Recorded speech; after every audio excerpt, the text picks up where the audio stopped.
Attends, je vais me lever. Alléluia. Amen. Il ne s'agit pas de la personne d'Osias, mais il s'agit d'une nature, d'un comportement et d'un caractère. Amen. Parce que Osias, en effet, a élevé son orgueil au-dessus de la volonté de Dieu. Amen. Amen. Et finalité, qu'est-ce qui lui est arrivé? Il a été frappé de lèpre. Gloire à Jésus. Voilà, disqualifié du sacerdoce. Enlevé totalement.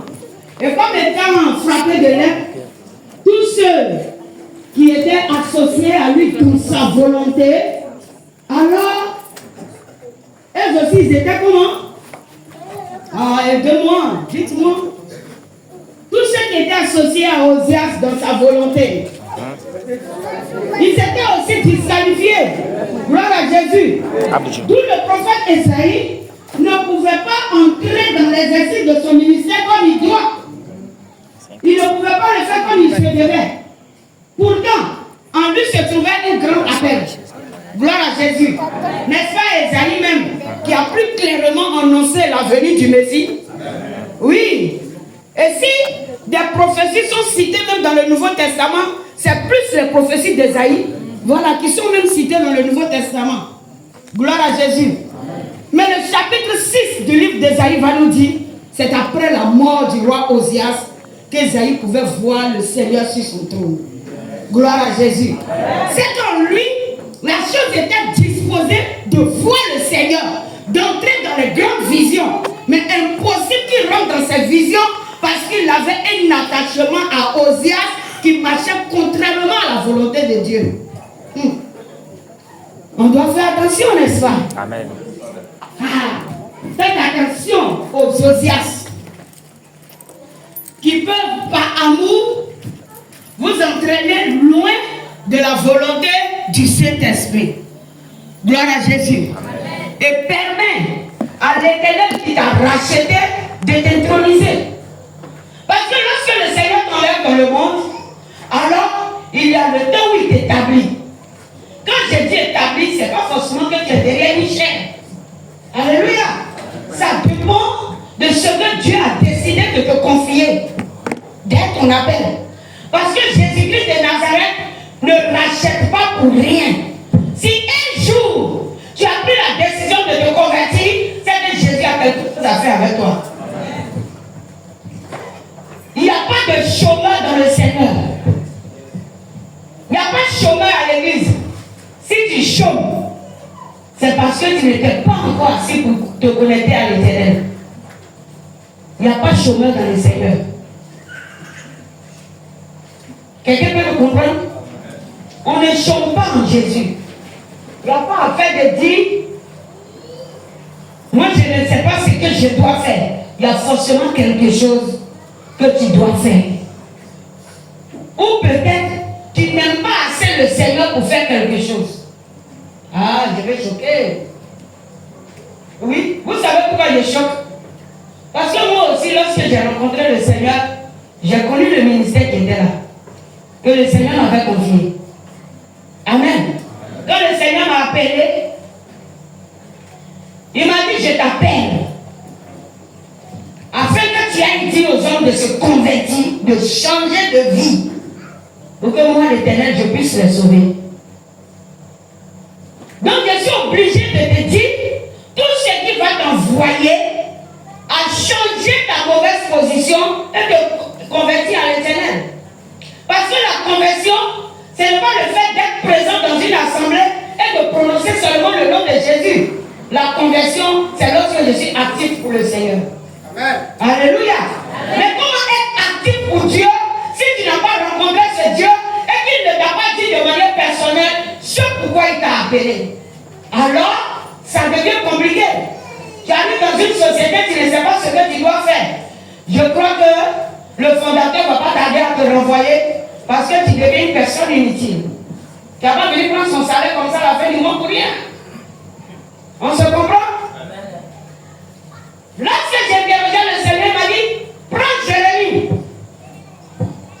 Il m'a dit, prends Jérémie.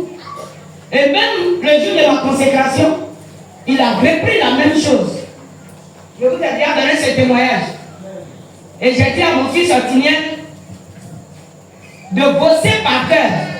Jérémie chapitre 1, de son verset 1 jusqu'au verset 21, je crois. Il a bossé ça par cœur. Pour réciter ça comme une poésie le jour de ma consécration.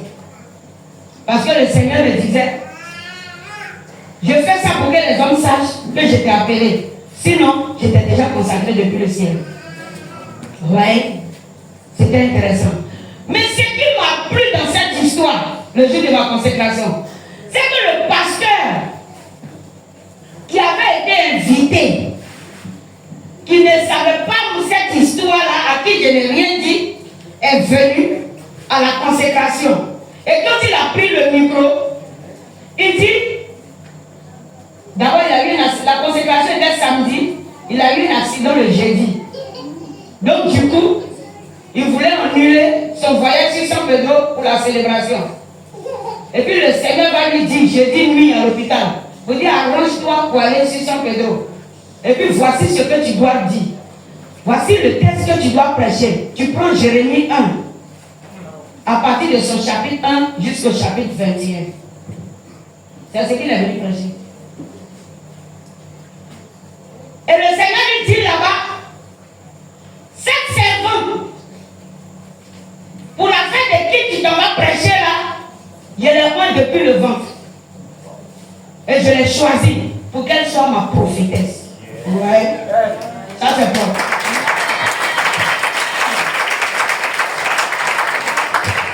Amen. Comme ça le Seigneur me disait, je ne sais pas. Je ne sais même pas qui voulait savoir cette histoire. Et puis le Seigneur me dit, si tu prends le micro, parle au peuple de ton appel. Il a dit, ok, je vous parle de mon appel. Prends Jérémie 1, à partir de son verset 10. Je te parle de mon appel et je continue.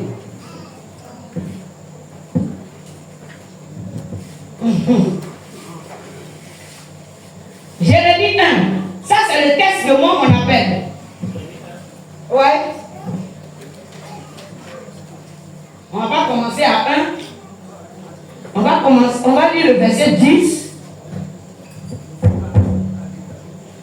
Oui, commence à partir de son verset 10.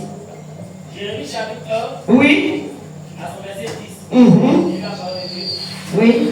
Non, asseyez-vous d'abord. Regarde. C'est une parenthèse. Regarde. Oui. Je t'établis aujourd'hui sur les nations et sur les royaumes. Je t'établis aujourd'hui sur les nations et sur les royaumes. Et que tu arraches. Pour que tu arraches, frère, dis ça bien pour moi. Pour que tu arraches. Merci. Oui. Et que tu abattes. Pour que tu ruines. Pour que tu ruines. Et que tu détruises. Et que tu détruises. Pour que tu bâtisses. Pour que tu bâtisses maintenant. Et que tu plantes. Et que tu plantes. Mon cher, si je n'ai pas travaillé dans ta vie par la parole de Dieu, elle ne sera pas semée. C'est le travail que Dieu m'a confié. Donc je dois d'abord arracher le mauvais entendement que tu as, qui t'empêche de rencontrer l'Éternel. C'est ça. Il m'a établi pour que je puisse arracher. Ce qui est arraché n'est pas pour l'Éternel. Sinon la racine de l'Éternel demeure. Quelqu'un m'entend? Ce qui est arraché n'est pas pour l'Éternel. Le mauvais entendement sera arraché. La mauvaise manière de le servir sera arrachée. Parce que Jésus-Christ de Nazareth, c'est un sacerdoce avec lequel on ne joue pas. On ne joue pas avec ce sacerdoce. Donc il dit, je t'établis aujourd'hui pour que tu puisses arracher d'abord. Alléluia. Frère, continue. Verset 11 maintenant. Oui. La parole de l'Éternel me fut adressée dans ces mots. Que vois-tu, Jérémie? Oui. Je répondis, je vois une branche d'amandier. Et l'Éternel me dit, tu as bien vu. Amen. Yeah. Gloire à Jésus. Vous voyez ce que le Seigneur était déjà en train de dire à Jérémie. À partir de là, tu sais que Jérémie c'est un prophète.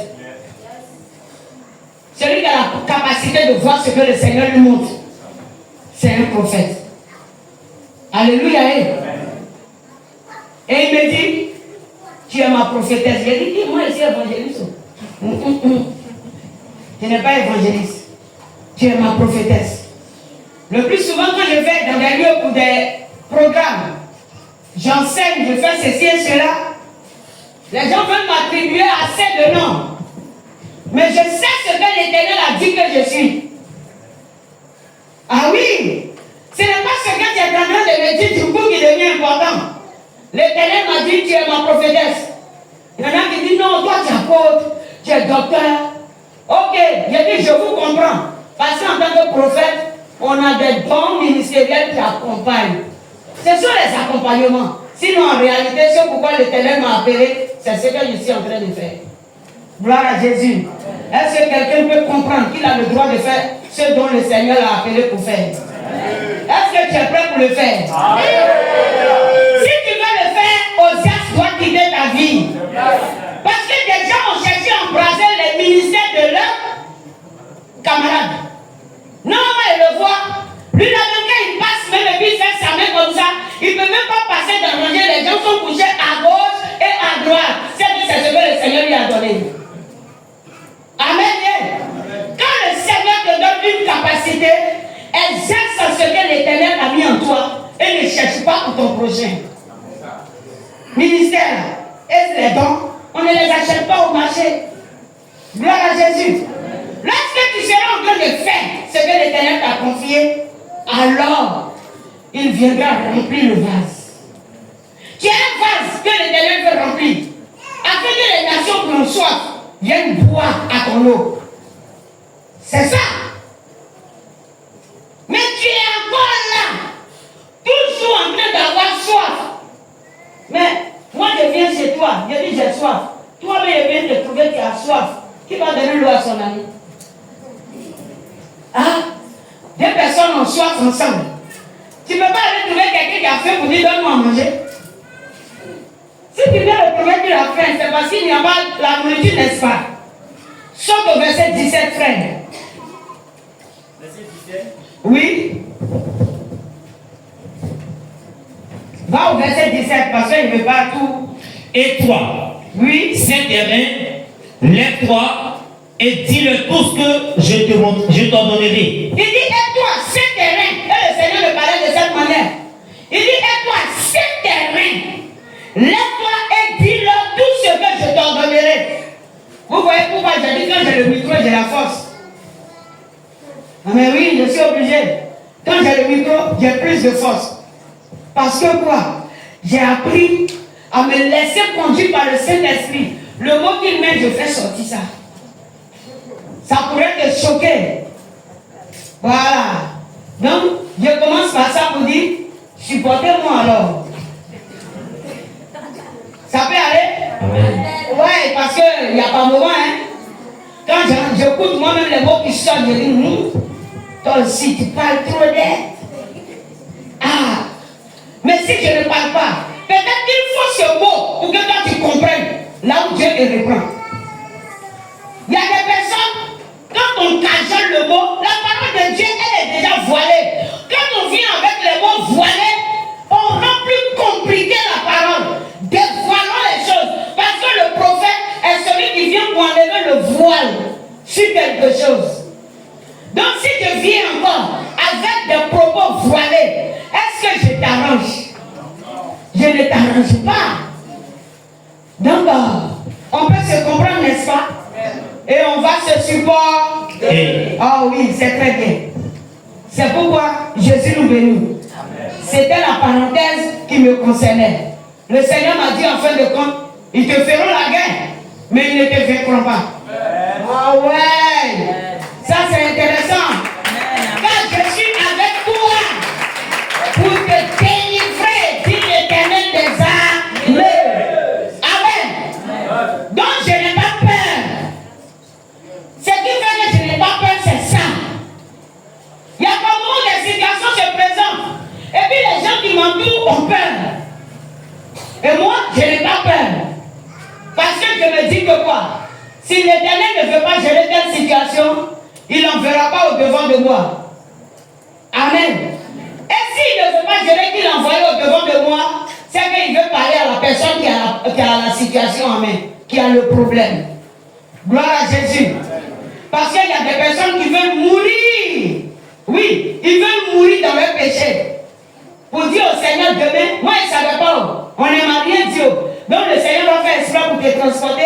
tu entends.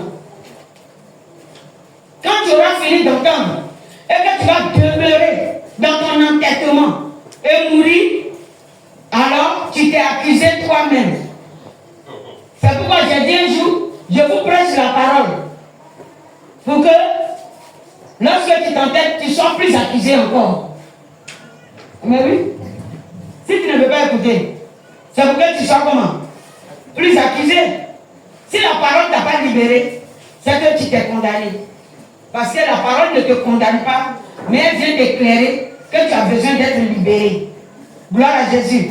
La parole de Dieu n'est pas une parole de condamnation, mais une parole de délivrance. Malheureusement, des personnes n'aiment pas la délivrance. Dis à ton frère, aime la délivrance. Je n'ai pas dit qu'il faut aimer tomber, je dis aime la délivrance. Ça peut aller. Voilà. C'est pourquoi on a écrit enseignement et c'est bien. Gloire soit rendue à Jésus. On va continuer. On va continuer. Je vais prendre mon cahier. Je crois que j'ai fini avec Osias hier. Aujourd'hui, on va rentrer encore dans une bonne explication de la parole. Aujourd'hui, ce n'est pas Osias, mais on continue. C'est le même plan. Amen. Puisque le thème, c'est quoi? Le thème. Le temps de ta visitation. Je suis en train de préparer ton cœur afin de recevoir l'Éternel. Alléluia. Voilà. Je suis venu préparer ton cœur. Après la mort d'Osias, tu vois l'Éternel sur son trône. Et lorsque l'Éternel se manifeste à toi, alors les choses doivent changer. Après la manifestation de l'Éternel, après ta communion avec l'Éternel, tu dois prendre l'engagement de tout faire selon l'Éternel. Alléluia. On ne doit plus rien faire selon nous-mêmes.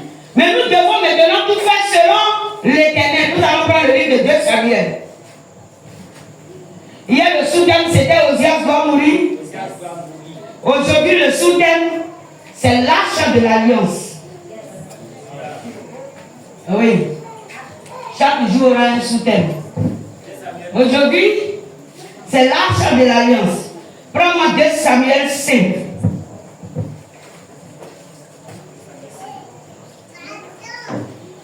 Ceux qui n'étaient pas là hier, vous pouvez, vous qui les avez invités, leur expliquer pourquoi Osias devait mourir. Mais ce n'est pas mon fils là. Hein. Lui, il est un serviteur de Dieu. Il doit donner la vie aux nations. Parce qu'il est un appelé de l'Éternel et un point de l'Éternel. Mais il ne va pas se comporter comme Osias. Il n'est pas le même Osias. Où bien mon petit? Merci. Il n'est pas le même Osias. 2 Samuel 5.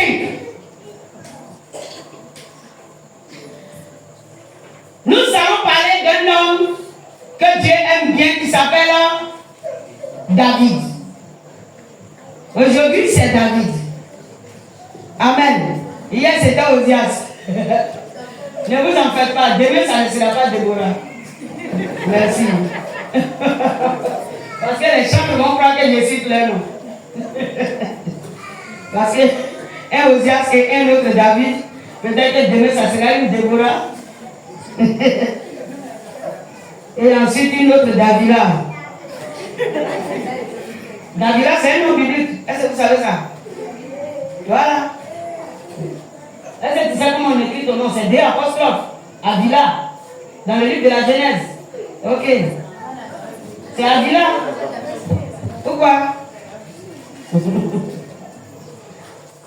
Nous allons aller à la parole. On peut se tenir debout un instant.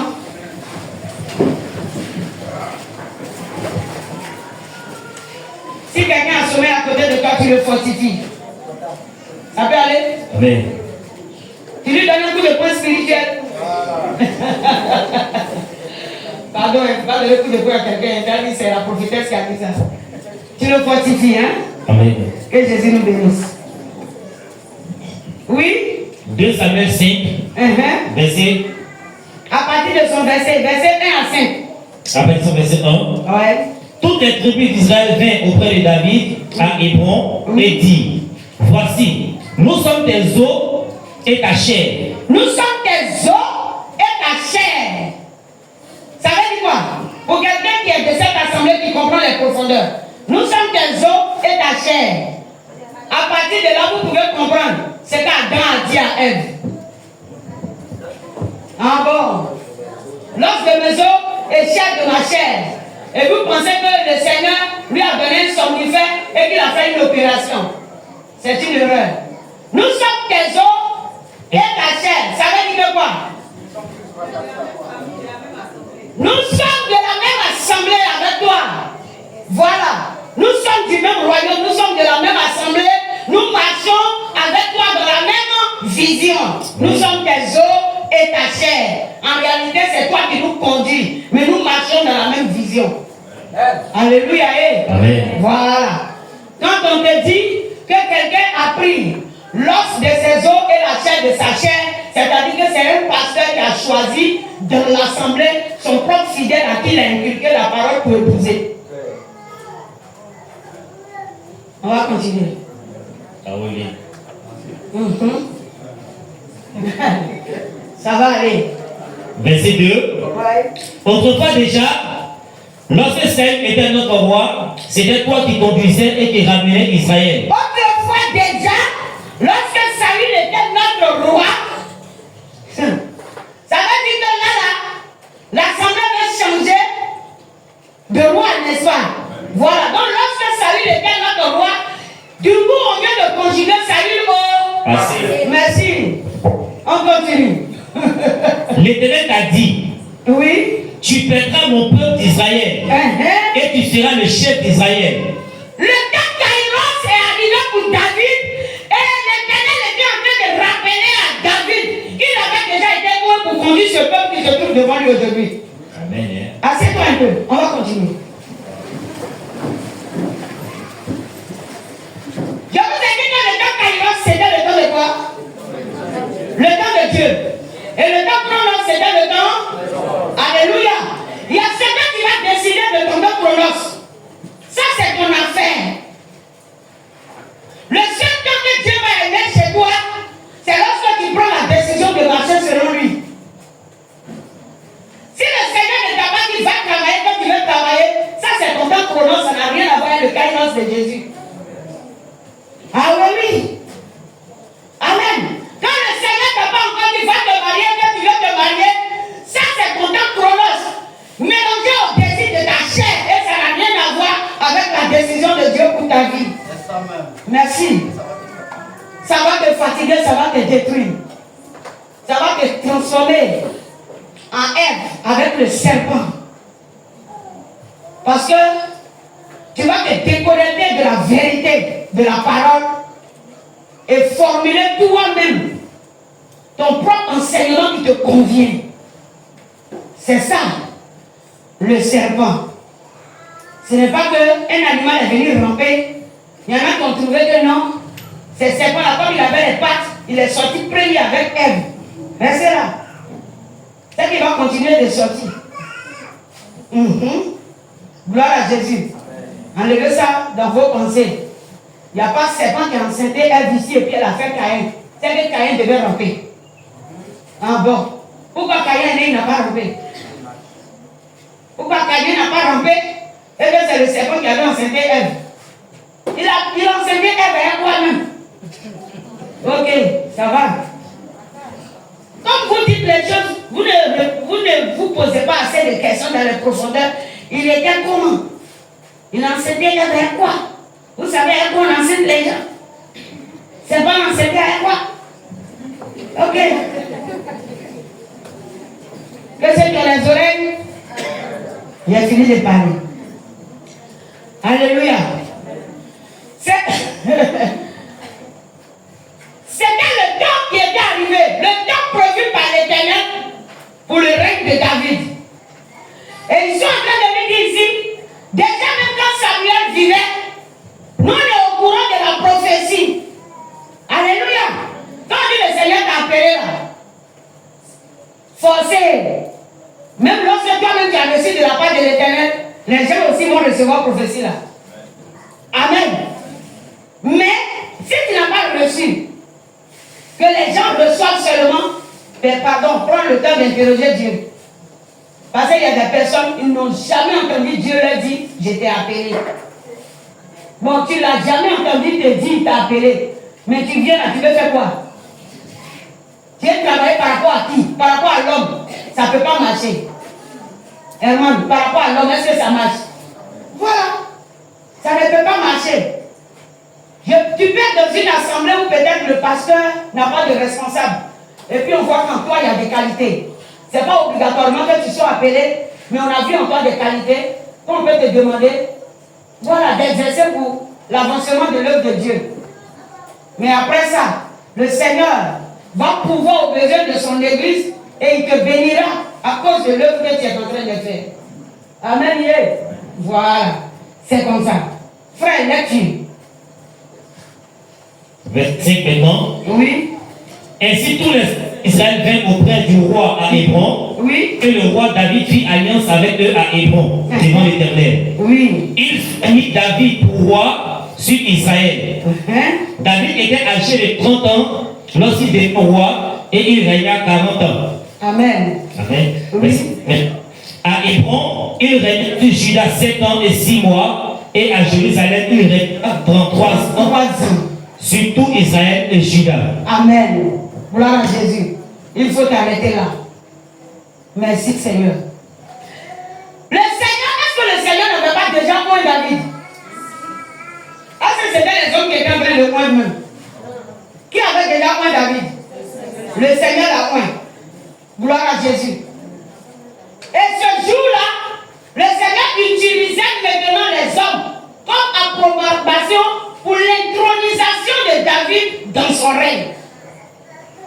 Sinon, même au temps de Saül, lorsque le Seigneur a eu son rempart, pour parler de manière familière, avec Saül, il a pris le prophète Samuel pour dire, va chez Isaïe, n'est-ce pas?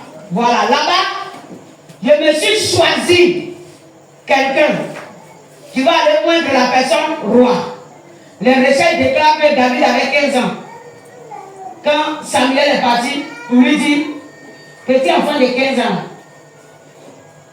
Il avait 15 ans. Et puis on a dit à David, tu seras le roi d'Israël. Oui. C'est juste. Gloire à Jésus. Donc David savait déjà qui il était. Il connaissait déjà son appel. Et même avant que ce temps de règne arrive, David s'était déjà exercé. De la manière dont tu es appelé, on peut te dire, viens diriger. C'est d'attendre véritablement, d'être en train de te mettre en exercice jusqu'à ce que le temps de Dieu arrive pour toi. Mais ce temps d'exercice-là, tu dois être capable de prouver à Dieu ta fidélité. Donc du coup, David a prouvé à Dieu sa fidélité. Amen. Et même quand Saül voulait le détruire, David s'est comporté en homme sage. Comprenant que Dieu a établi son oint et que ce n'était pas à lui, David, de détruire une personne que l'Éternel a établie. Aujourd'hui, nous avons des appelés qui n'ont pas d'intelligence. Ouais, je parle de vous, je vous vois. Ça peut aller? Ouais. On a des appelés qui n'ont pas d'intelligence. Ah, vous me regardez. Levez-moi bien vous voir les appelés là. Les gens de la mission. Je te regarde. Regarde lui là. À sa tête. Levez-moi bien vous voir. Hein? Tu chantes. Il chante. Mais c'est pas fini, il y a des appelés. Il y en a qui font semblant. Là, tu vas le voir. Vous te levez? Qui a des dames? Vous, les deux femmes là, vous êtes des dames. Hein, vous êtes nourrices. Non, quand les nourrices, on les plus appelés. Vous êtes appelés bien. Allez, tenez-vous debout. Les appelés, levez-vous.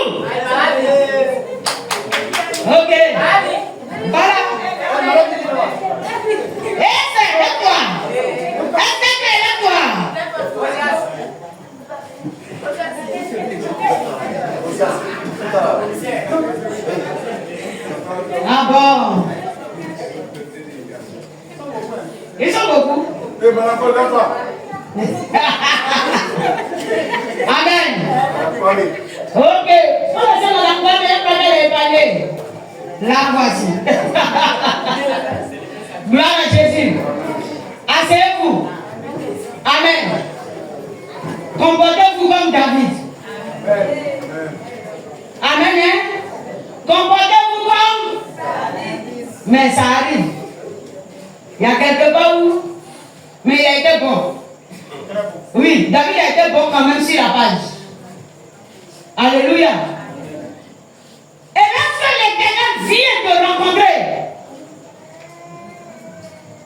et lorsque l'Éternel vient pour t'introniser, il y a une seule chose que l'Éternel va te demander.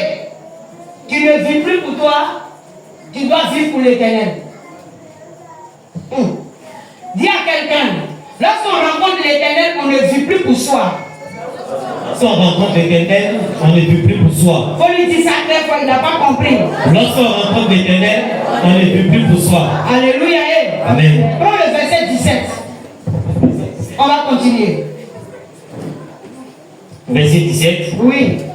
Les Philistins apprirent qu'on avait oint David pour roi sur Israël. Les Philistins ont appris qu'on a oint David comme roi sur Israël. Et ils montaient tous à sa recherche. Qui étaient les Philistins? Que quelqu'un me répond? Ce n'est pas vous tous qui faites asseoir ce qui arrive. Donc connectez-vous à moi et ne vous occupez pas de l'activité des autres. C'est ça qu'on est en train de prêcher là. Vous tous vous voulez devenir serviteur d'homme? Ah, quand même. Ça peut aller? Lecteur. Continue. Reprends. À partir du verset 17, oui. Les Philistins apprirent qu'on avait oint David pour roi sur Israël. Et ils montaient tous à sa recherche. Ils montaient tous à sa recherche. Qui étaient les Philistins? Ils étaient qui? C'est pas parce que le Seigneur t'a appelé qu'il n'y a pas d'ennemi. Ah oui? Et puis c'est pas parce que le Seigneur t'a appelé aussi qu'on ne peut pas te tuer.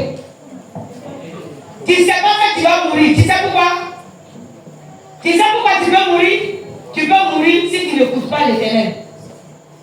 Gloire à Jésus. Frère, continue, ils vont comprendre ça tout à l'heure. Verset 18. Oui. Donc, David qui en fut informé descendit à la forteresse. David fut informé de quoi? Que les Philistins arrivent. Que les Philistins arrivaient pour l'attaquer. Amen. Et David a fait quoi? Il est descendu à la forteresse. La forteresse, c'était où? Est-ce que quelqu'un connaissait cette forteresse? Yeah. C'était la cité de David.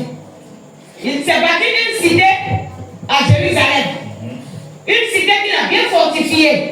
Et puis, c'est la place que l'Éternel lui a donnée. Quand je suis allé en Israël, j'ai visité la cité de David. Ça y est encore là. Ils ont fermé la devanture. C'est écrit en haut, la cité de David. Amen. On vous envoie pour visiter. Amen. On a visité le camp des 12 tribus d'Israël. La tribu des Dan, la tribu des Nephtali. En tout cas, les gens ont su protéger en tout, les lieux historiques. Pour ne pas que, voilà, ça se perd de fait. On a visité la maison de Pierre. Quand Jésus arrivait là-bas où Jésus dormait, on allait visiter chez Marie. L'entrée de la cour de Marie, c'est-à-dire la famille de Joseph, l'entrée de leur cour, c'est grotte comme ça. C'est pourquoi ils ont l'habitude de faire Marie au milieu d'une grotte. Vous voyez un peu? C'est l'entrée de leur cour là. Parce que c'était avec des pierres superposées que les gens faisaient les constructions en Israël. Donc, eux, ils ont fait l'entrée de leur cour là. Les grottes là sont superposées comme ça, c'est rond. Et c'est à la rentrée là, quand Marie était, et puis l'ange Gabriel s'est manifesté à elle. Je te salue Marie, tu es pleine de grâce parce que le Seigneur est avec toi. C'est là que je vais chanter. Alléluia. Amen. Maintenant on ne peut plus respirer, les gens construisent grottes partout, on met Marie dedans. Oh ouais. Condoléances, hein? Ok. Continue les petits frères. Verset 18. Les Philistins arrivèrent et se répandirent dans la vallée de Raphaïm. Oui, de Raphaïm, oui. David consulta l'Éternel en disant, monterai-je contre les Philistins? Amen. Est-ce que quelqu'un comprend quelque chose dedans? On dit David a fait quoi? Il a consulté l'Éternel. Pourtant, est-ce que David n'était pas un guerrier? Il était un guerrier. Mais lui, il est de sa cité. On dit des gens viennent pour l'attaquer.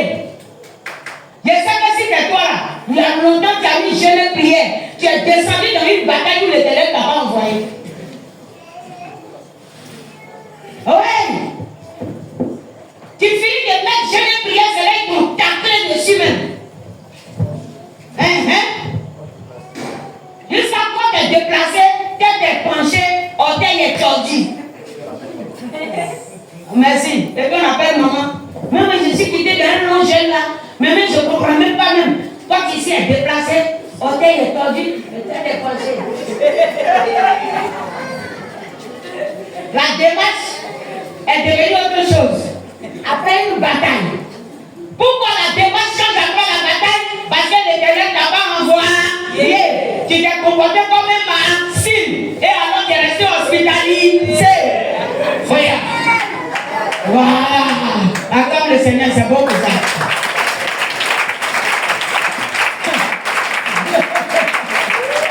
Quand tu te comportes en martyr, tu vas te retrouver à l'usine de brûlis. Alléluia. Voilà. On ne mène pas de bataille orgueilleuse lorsqu'on a compris que c'est l'Éternel qui nous a intronisés dans son œuvre. Œuvre là, c'est pas ton œuvre. Ce que tu dois faire à l'intérieur dépend de l'Éternel et non de toi. Écoutez-moi très bien. Ce que tu dois faire dépend de l'Éternel. Il n'y a pas à dire, oh, moi-même si je dis, oh, ça là, les sorciers de l'église ne vont pas encore vivre, c'est ça. Oh, une semaine sur la montagne, une semaine sec. Ils vont sécher ici dans l'église. Peut-être même le Seigneur les a envoyés pour leur conversion, tu ne sais pas. Tu veux les sécher déjà. Ah, monsieur le feu, tu vends ça où? Doucement. Quand tu ne vois même pas la personne, tu ne connais même pas c'est qui. Peut-être la personne que tu vises même là, ce n'est pas lui. Tu fais combat inutile. Vrai sorcier là, il est à côté de toi et puis il te dit, pasteur, prie. Il faut les prier. Ok, c'est lui-même qui est en train de tirer. Ah ouais. Un enfant de Dieu sans intelligence ne peut rencontrer l'Éternel.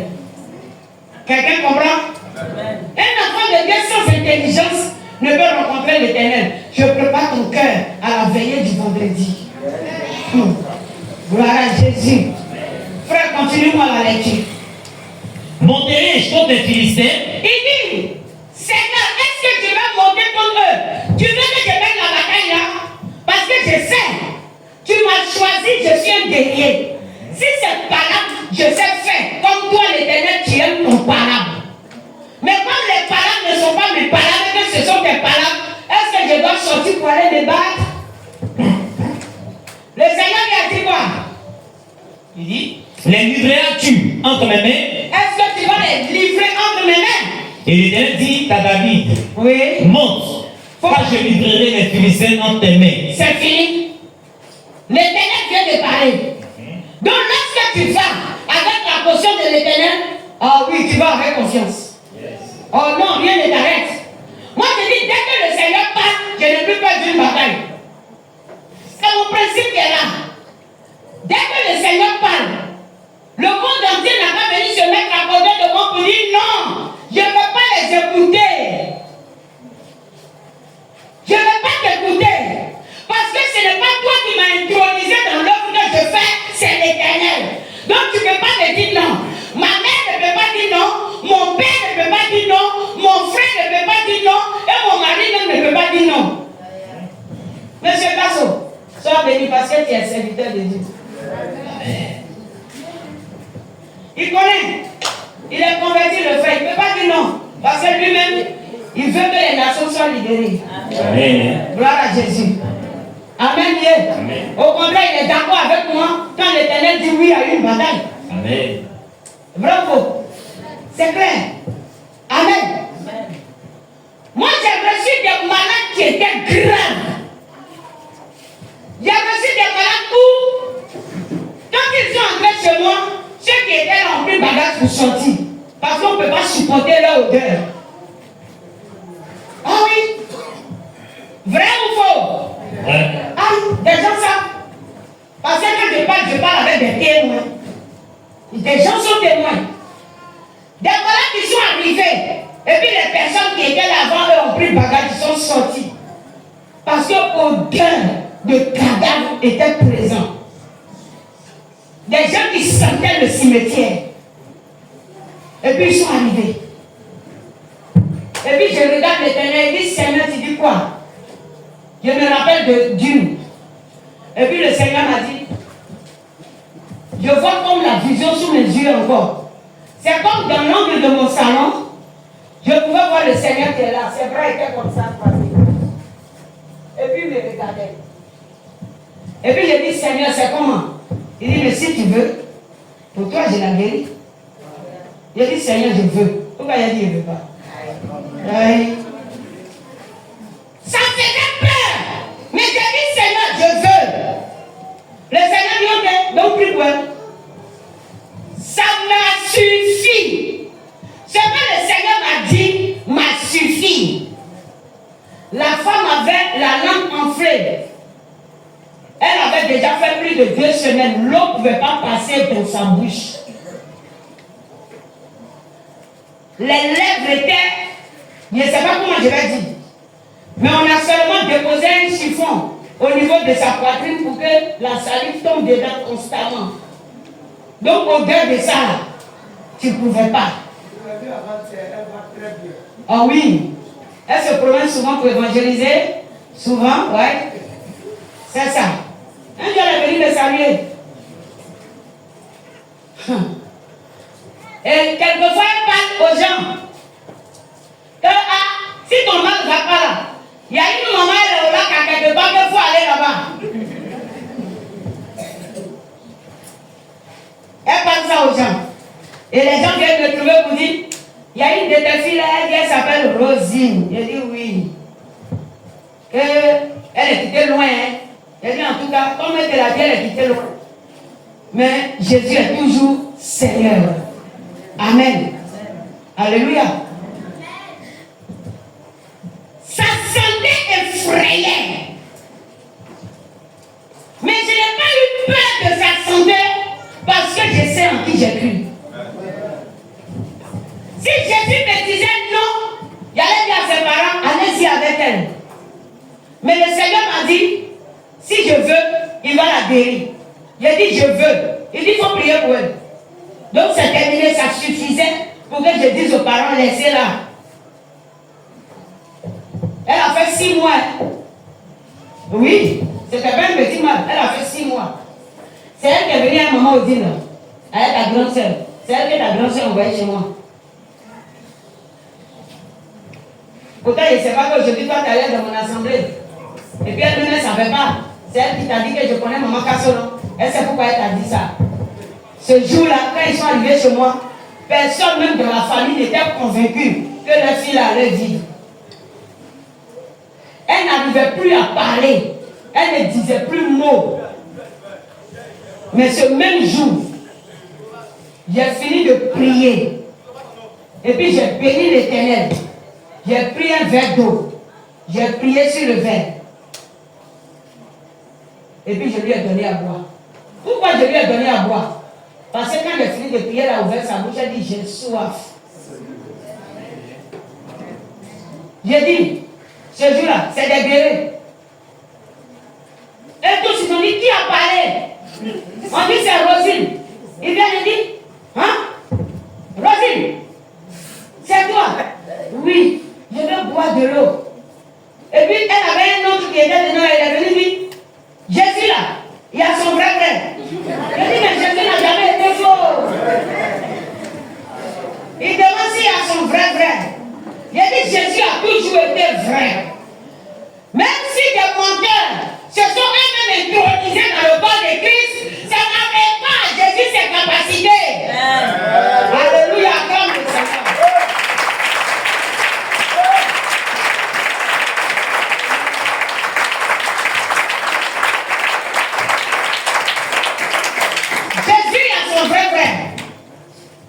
Je ne vais pas citer les témoignages. Ce n'est pas l'ordre du jour. Mais comme le message passe, j'ai introduit un seul. Que Jésus soit glorifié. Frère, continue. Verset fin. Oui.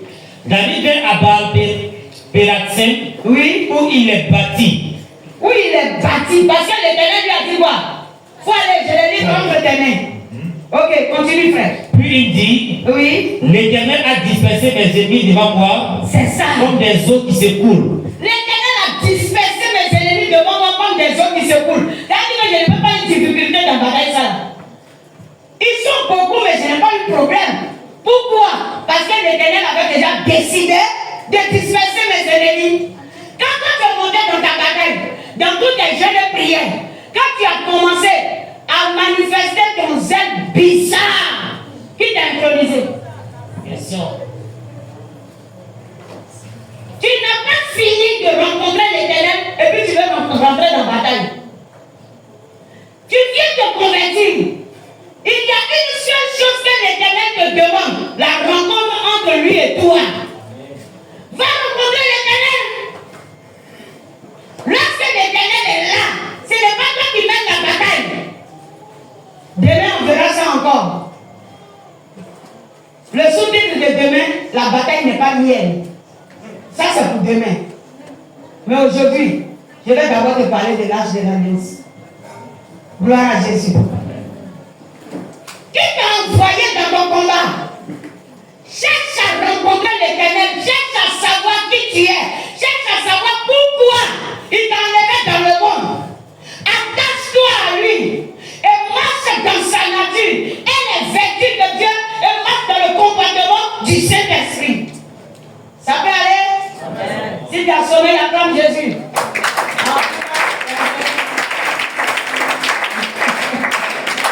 Alléluia. Ok. Frère, continue. Verset 20 toujours. Il y a pas d'André et soif. D'accord, donne-moi un bout. Allons-y. Frère, allons-y. Verset 20. Oui. C'est pourquoi l'on a donné à celui le nom de Baal-Pératsim. Oui. Il laisse un idole. Il laissait là les idoles. Waouh. Et David et ses gens les emportaient. C'est tout, hein. Vous voyez ce qui s'est passé, non? Et ils sont venus combattre David. Gens, ils ont compté sur les idoles. Non, Jésus est doux, quoi. Alléluia. Quand le Seigneur entre dans la bataille, ton ennemi, il risque de se convertir. Mais oui. Quand l'Éternel entre dans la bataille, ton ennemi se convertit. Moi, j'ai eu des ennemis qui se sont convertis. Tranquillement. Je le vrai. Ok. Tes ennemis vont se convertir. Gloire à Jésus. Ils ont laissé les idoles. C'est qu'ils ont pris la fuite. Ils ont laissé les idoles. C'est que la bataille a chauffé. Amen. Ils savent qu'ils étaient nombreux. Mais ils ne pouvaient pas être à la hauteur de cette bataille. Parce qu'en réalité, eux, ils voyaient David. Mais qui était derrière? Eux, ils voyaient David. Mais qui était derrière? L'Éternel. L'Éternel des armées. Yes. Arrête de mener des batailles inutiles.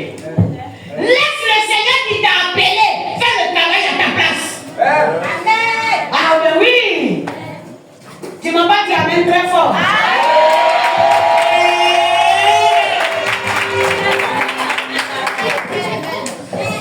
Si tu crois que tu n'es pas d'accord avec moi, tu te trompes encore et tu vas encore te retarder.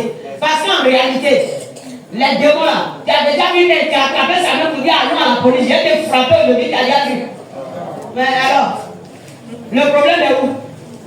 Et puis tu es pressé pour mener la bataille. Tu es pressé pourquoi? Lorsque moi je sens seulement une attaque, même si c'est dans le songe, je prends un temps de jeûne, c'est pour chercher le Seigneur. Parce qu'elle me dit pourquoi? Je dis c'est pas normal, Seigneur.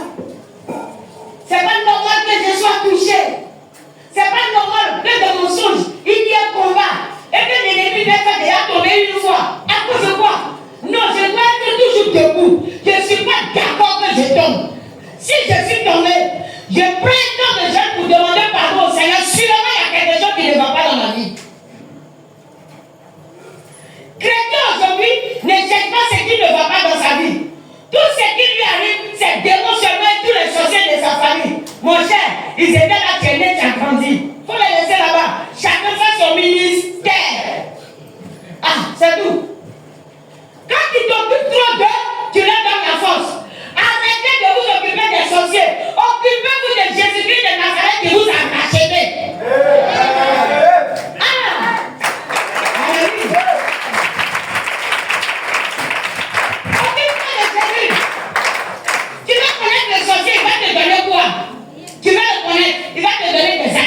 il va laisser des flèches dans ton corps. C'est des maladies qui vont se multiplier. Et puis les docteurs vont te connaître, les pharmaciens vont te connaître. Parce que tu vas aller les enrichir. Frère, continue. Verset 22. Yeah. Les Philistins montèrent de nouveau et se répandirent dans la vallée de Réphaïm. Ils ne se fatiguent pas. Hein. Vous voyez qu'ils ont été battus, non? Mais lorsqu'ils ont fui, ils ont laissé leurs idoles. Des temps après, ils ont oublié que c'est le même David là. Ils ont oublié que c'est le même Dieu qui a donné victoire à David là. Le même Dieu est là. Pourquoi l'ennemi va et puis il revient? Il s'est dit que si aujourd'hui tu l'as combattu, que tu as gagné, peut-être quelques années après là, les choses du monde t'ont fait oublier ton Dieu. Là en venant, il pourrait gagner. C'est pourquoi cherche constamment le Seigneur. Merci Seigneur.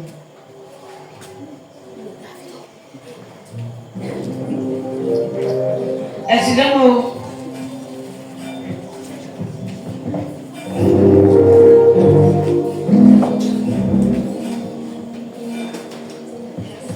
L'ennemi va. Aujourd'hui, tu l'as vaincu. Il s'en va. Ne dis pas que c'est terminé. Il reviendra encore pour voir si tu n'as pas faibli. Sois toujours connecté au Saint-Esprit. Et tu verras que l'ennemi sera fatigué. Et matin, il va te laisser pour toujours. Ah oui. Alléluia. Amen. Moi, je n'aime pas trop le combat spirituel. Hein. Quand ça ne va pas, je cherche Jésus. Je ne cherche même pas qui m'a attaqué. Le Seigneur m'a appris à ne pas chercher qui m'attaque.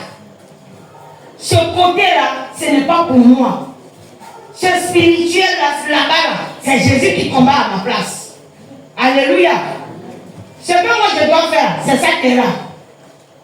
Je peux te donner ta révélation. Je peux t'orienter selon le Seigneur dans une voie. Tu peux me mépriser. Tu peux m'insulter. Tu peux me critiquer. Il n'y a pas de problème. Le Seigneur m'a déjà dit, ils te combattront, mais ils ne te vaincront pas. Parce que je vais te regarder. Tu vas te détourner de ce que je t'ai dit, certainement. Parce que tu penses que toi-même tu as aussi tes propres révélations.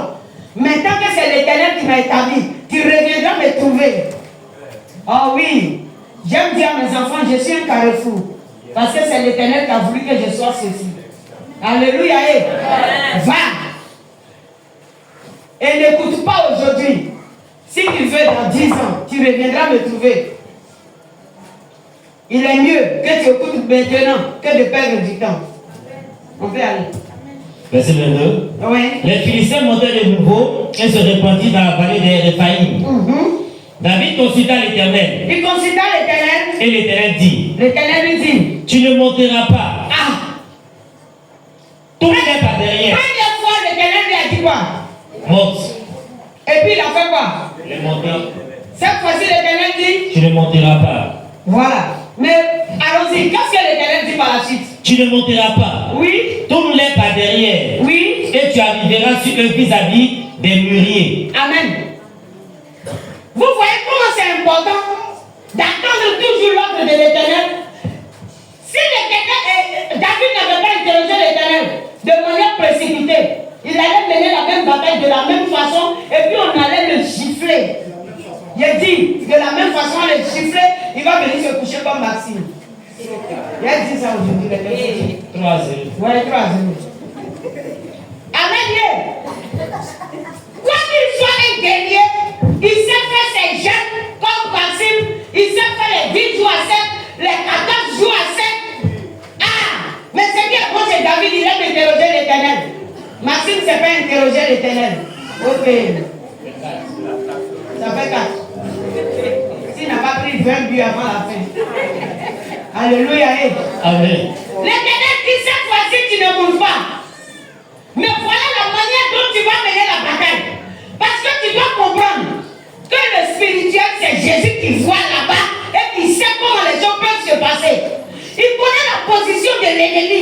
Toi qui es ici, tes gros yeux charnels ne voient rien. Même si tu portes des lunettes comme Jésus, tu ne peux pas voir là-bas. Amen. Gloire à Jésus. Amen. Il n'y a pas de lunettes de pharmacie il voit le spirituel, c'est que toi-même, on doit te faire cuire d'âme. Parce qu'il n'y a pas de lunettes qui voient spirituel. On te fait cuire d'âme. Tu es calé comme Osias à une lunette. Non. Ça voit seulement le corps de piano, sinon ça ne peut rien voir encore de plus. Gloire à Jésus. Amen. Alléluia. Amen. Que le Seigneur soit loué. Amen. Continue, frère. Verset 24. Ouais. Quand tu entendras un bruit de pas dans les cimes des mûriers, oui, alors rate-toi, car c'est l'Éternel qui marche devant toi pour battre l'armée des Philistins.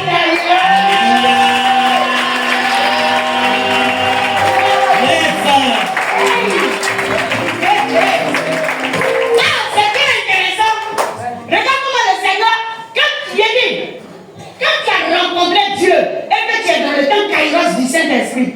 C'est trop intéressant. Sorcier vient souvent, il ne sait pas que toi tu as déjà reçu tous les dons. Yes. Et puis il est là, ils sont en train de se précipiter, tu les regardes et puis tu te moques comme ça. Ouais. Avant même qu'il ne mette pied, le Seigneur a dit, il y a un qui vient, mais ta Suisse est un présenté, il faut laisser. Ma servante, j'ai déjà géré ça. Alléluia. Ouais. Amen. Amen. Et puis tu as dit, je ne te regarde pas. Je te salue bien. On dit quoi? Sois béni au nom de Jésus, ça peut aller. Et puis tu crois que je ne suis pas au courant de toi. Faut rester là. Laissez-moi y parler. C'est pas que je vais ouvrir ma bouche pour te dire ce que tu es. Ça ne m'intéresse pas. Si tu veux, je te dirai ce que Dieu est. Mais ce que tu es ne m'intéresse pas. Si tu es rentré ici, c'est que tu as envie de savoir ce que Jésus est. Amen. Et Jésus est venu pour ça, pour te faire connaître qui est Christ. Je ne suis pas là pour te révéler qui toi tu es. Si toi-même tu ne sais pas qui tu es, je m'en fous de toi. On va rester là. Tu ne sais pas qui tu es, moi je m'en fous de toi. Si tu es venu ici, je te parlerai de mon Jésus. Alléluia. C'est moi qui attends pour te parler de toi. Tu as duré. Là, c'est quelqu'un qui a compris. Amen. Faut dire à ta voisine, c'est elle qui attend, qui a duré. C'est elle qui attend. Ah, tu ne l'as pas dit. Parle à ta voisine. Voilà. C'est elle qui attend, tu vas durer. Papa, Paul, c'est dire à ton voisin. Ah bon, il a compris. Donc, moi aussi, on lui dit, ah, tu as duré. Amen. Est-ce qu'il y a quelqu'un qui m'attend encore? Non. Il faut dire non. Est-ce que quelqu'un m'attend encore? Non. Sinon, tu vas jurer. Alléluia. Amen. La seule chose que moi je vais te dire, viens servir l'Éternel. Tu es sorcier, tu es magicien, tu es sataniste, mon frère. Jésus libère tout le monde. Viens servir Jésus. Amen. C'est tout. Dépose ton osias de sorcier à côté, même le terrain, tu as servi Christ. Ça peut aller. Amen. C'est tout. Hein? Qui Jésus ne veut pas libérer? Il est mort pour la délivrance de quiconque croit. Amen. Que Jésus soit loué. Amen. On n'a pas fini, frère. David fit ce que l'Éternel lui avait ordonné. Oui. Et il battit les Philistins depuis Guépa jusqu'à Gézer. C'est bien ça. Amen. Hein? Amen. C'est terminé? Oui. Ok. Merci, Seigneur. Là, David a tout réussi, n'est-ce pas? Amen. Est-ce que tu peux acclamer le Seigneur pour la vie de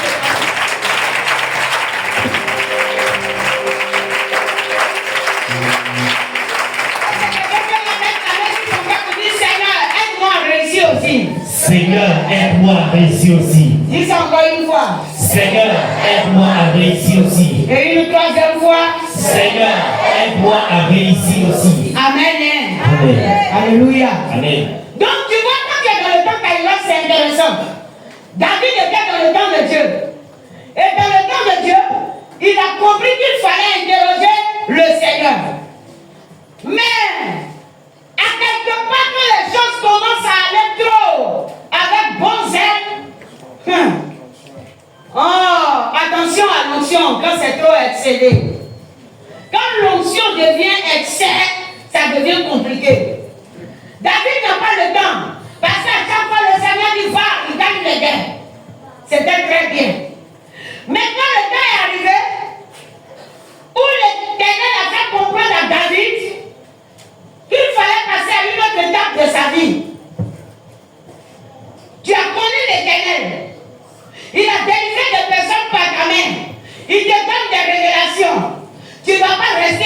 niveau parce que tu dois grimper encore d'autres escaliers. Alléluia. Est-ce que quelqu'un sait qu'il doit grimper des escaliers? Peut-être que là où tu as gagné certaines guerres, où les sorciers même sont venus dire, hey, toi là, tu es fort, hein? Moi, il y a des gens qui m'ont vu dans la rue. Toi là, tu es fort, hein? Je dis, hein, pourquoi? Hein? Il y a des moyens, c'est pas que toi qui habites dans tel endroit là. Tu es fort, hein? Est-ce que c'est Jésus vrai? Oh, Yako. Toujours. On m'a trop demandé si c'est Jésus vrai. Parce que on l'a présenté souvent dans nos assemblées les Jésus faux. Oui. Souvent ils ont eu la rencontre avec des Jésus faux. Donc ils demandent maintenant, quand ils voient un miracle, Jésus là, c'est son frère là que toi tu as. Ah ouais. Donc David comme ça va commencer avec l'Éternel à embrasser une autre étape de sa vie. Vous savez qu'à Jérusalem, en Israël, l'arche de l'Éternel n'était plus présent en ce temps. L'arche de l'Éternel avait été pris à quel moment? Ça avait été pris à quel moment si vous méditez la parole de Dieu? Oh, Saint-Esprit, regarde ton peuple. L'arche de l'Éternel avait été pris à quel moment?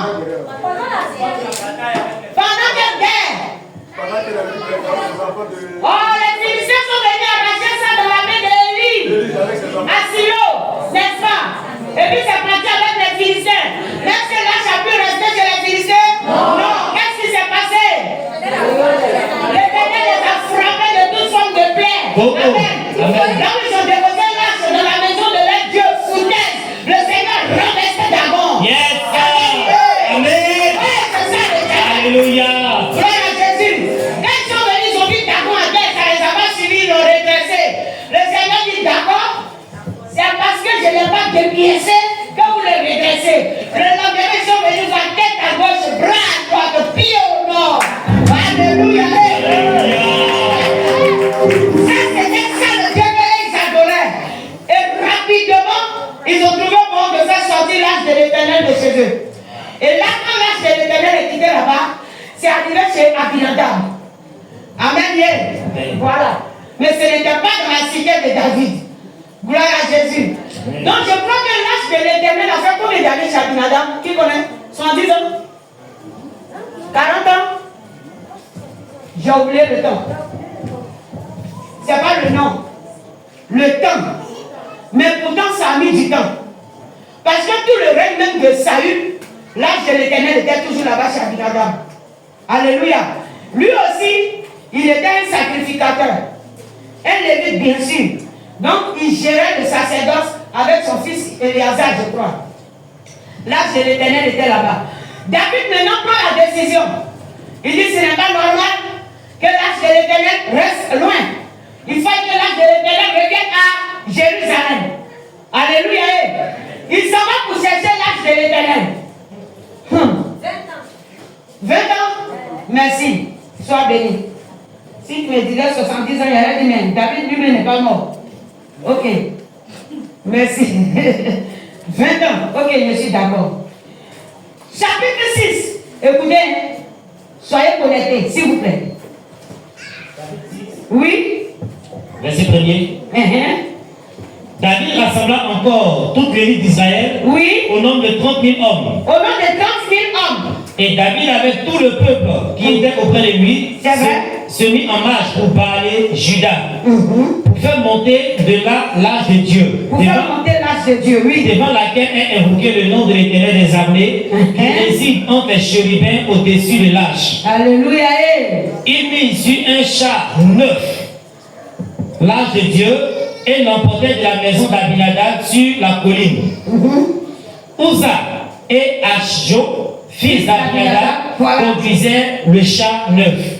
Ils étaient les fils du sacrificateur. Uza et Ashjo. Ils conduisaient le char neuf sur laquelle était posée l'arche de l'Éternel. Parce que l'arche de l'Éternel, c'est quoi? C'est la présence de Dieu.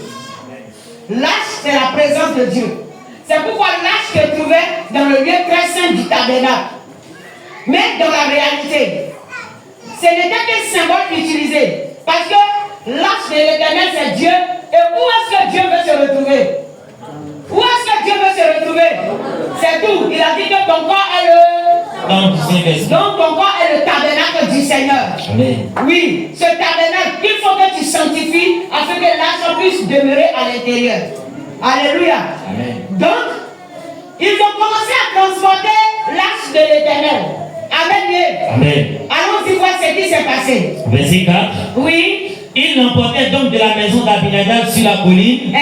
Uza marchait à côté de l'arche de Dieu. Uza marchait à côté de l'arche de Dieu. Et Acho allait devant l'arche. Et puis Acho lui s'est mis devant l'arche. David et toute la maison d'Israël. Et puis l'arche lui-même il était où? Au milieu. Il était sur la main. Ah oui, tu es pressé. Tu vois Acho est devant. Uza s'est mis à côté. L'arche est là. Et puis ils s'en vont. D'après eux, ils transportent l'arche de Abinadab pour aller chez le roi David. Parce que David, dans son règne, doit aller à une autre hauteur. Alléluia. Toi, le Seigneur t'établit. Fais attention. C'est à cause de ça, moi j'ai peur de Jésus. Ce n'est pas parce que tu es établi que tout est permis. C'est pas parce que tu es établi que tout est permis.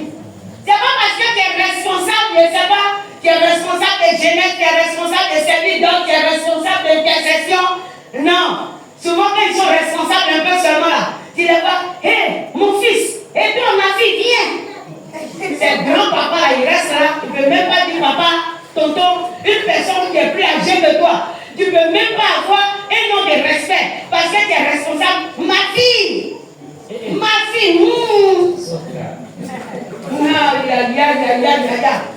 Même moi, même quand je salue Papa Koni, il dit quoi? Comment il t'appelle? Il t'appelle comment? Il t'appelle Papa Koni. Mais tu es arrivé dans une assemblée là. Des petits pasteurs comme ça. Mon fils! Mon fils! Ça veut dire que tu as tellement soif d'autorité. Que même le respect de l'aîné là, ça a quitté ta bouche. Il vous a dit que l'onction là est impolie. L'onction de Jésus n'est pas si impolie que ça, s'il vous plaît. Ma fille, oui, mon fils, une vieille femme à un sac à coin. Elle t'a prié pour elle. Oh, ma fille, c'est quoi? Entre toi et puis elle-même qui a enfanté nous.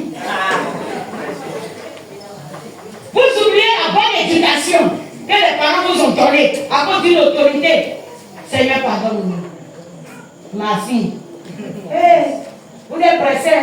Luciane comme ça, elle peut dire ma fille. C'est ma fille. Je peux mettre Luciane au monde. Ouais. Mais la maman là-bas, elle dit pas ma fille. Hein. Elle dit sois bénie la maman. Bravo. C'est tout. Maman Maï.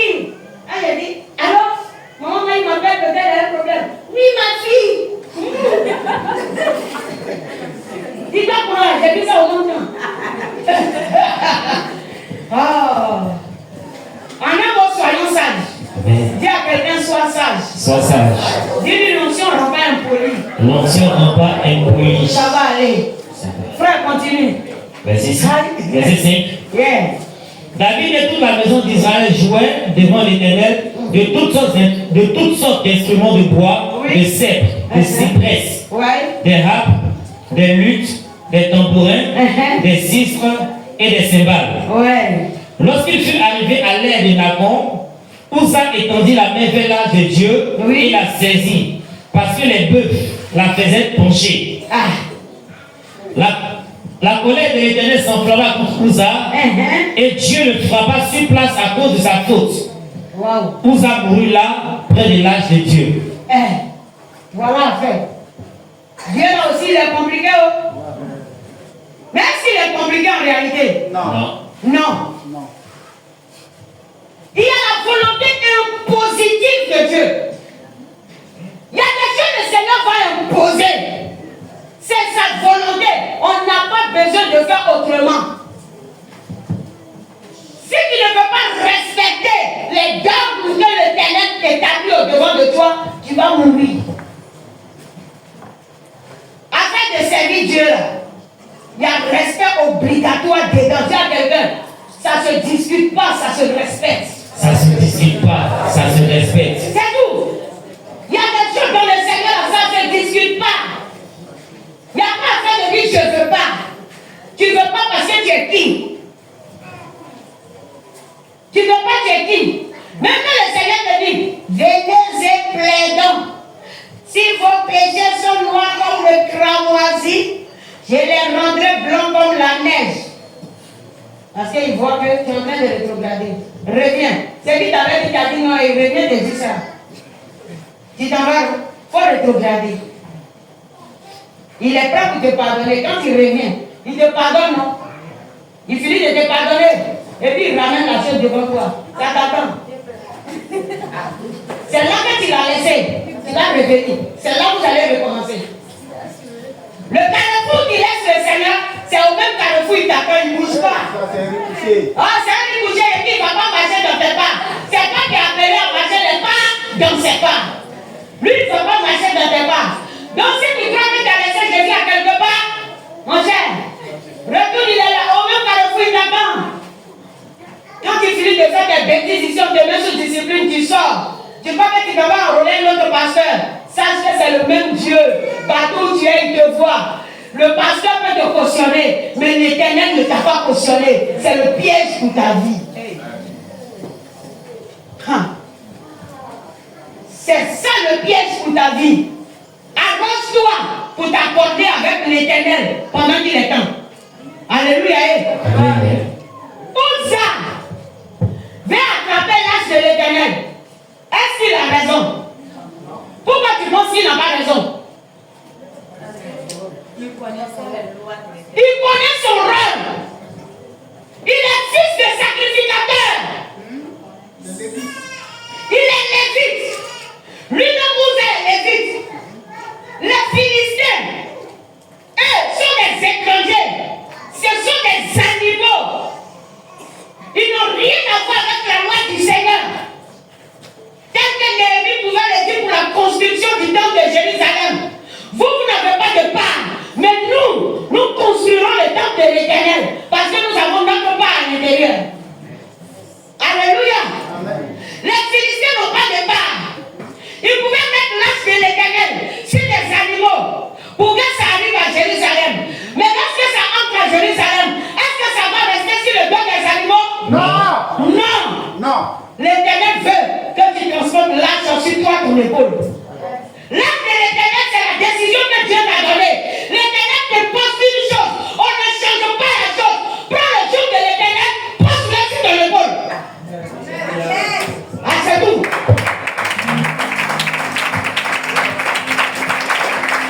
Jésus te confie. C'est le jour de la terre. C'est tout. En Matthieu 11, non? 29. 11, 29. Il a dit quoi? Frère, dis-moi ça. Quelqu'un me trouve le passage et puis on va continuer.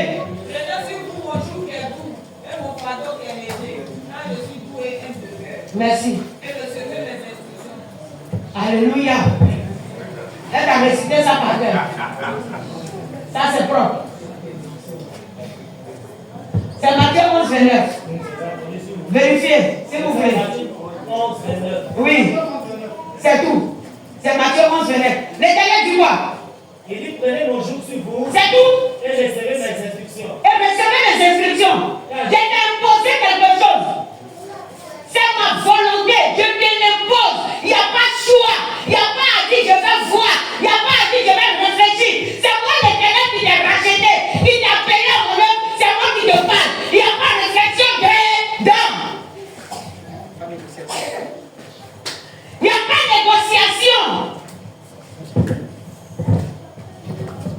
Quand tu as fini de rencontrer l'Éternel, et bien tu sais que tu reçois des visions. Que tu sais que tu as commencé la marche avec Dieu. La volonté de Dieu ne se discute pas. Ça peut aller? Le Seigneur a vu les animaux.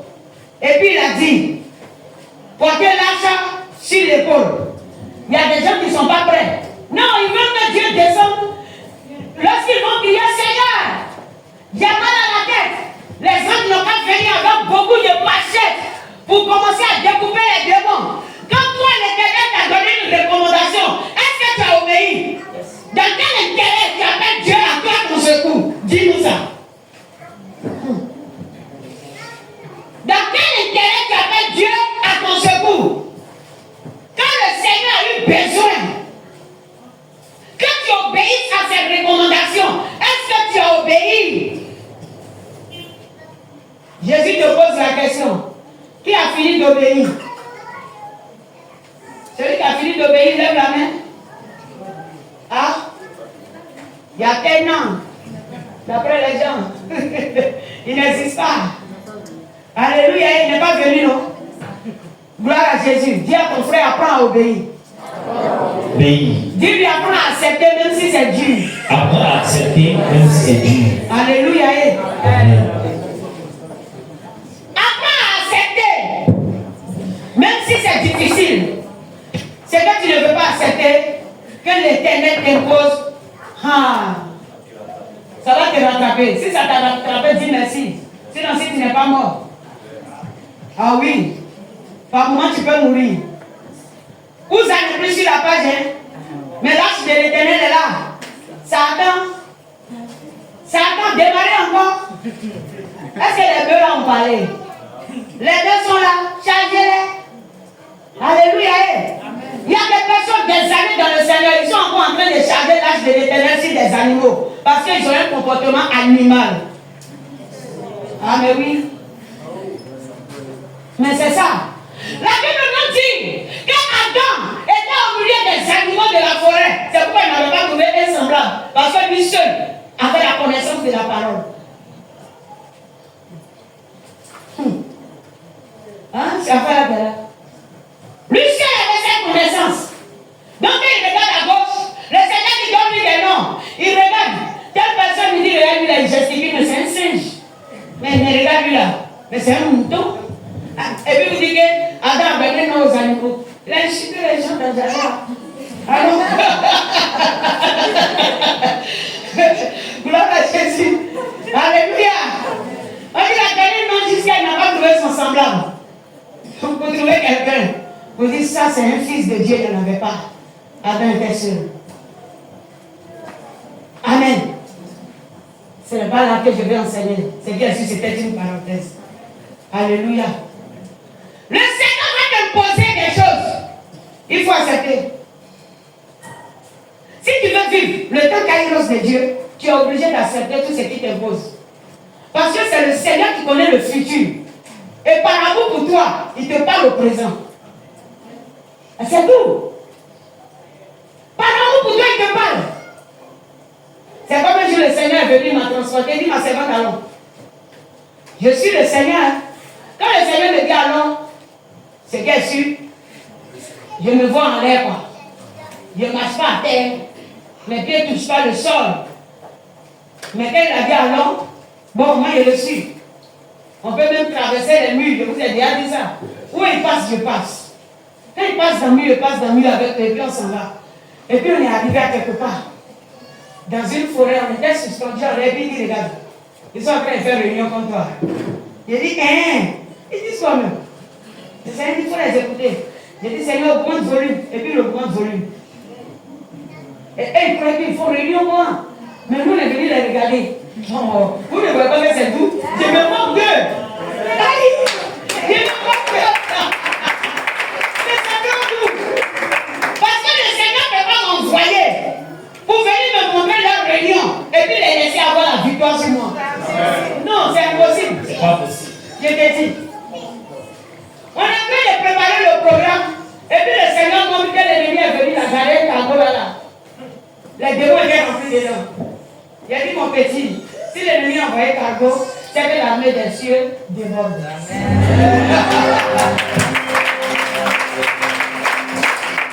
Il ne faut pas seulement que les gens comprennent, qu'ils saisissent la révélation du message et qu'ils soient sauvés. Satan a peur de quelque chose, il a peur de ta foi. Si ta foi grandit, il est foutu.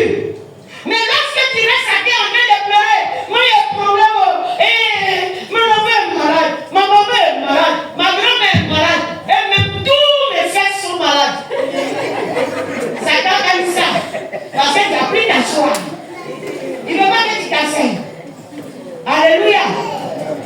Ouais, j'ai dit ça c'est un peu pour vous réveiller. Sinon, j'essaie d'être ça ramène la d'autres en sommeil. À cause de quoi? Quand elle dit ça, c'est malade, tous les filles se sont réveillés. Ok, allons-y. Alléluia. Amen. On accorde le Seigneur.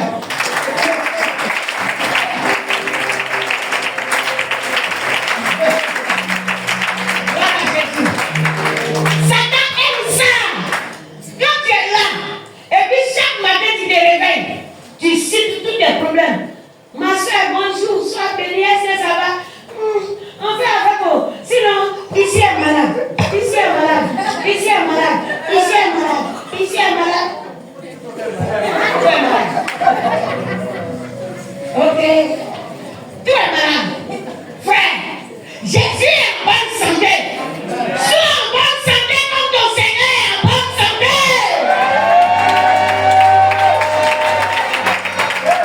Alléluia. Est-ce que quelqu'un est en bonne santé en ce lieu?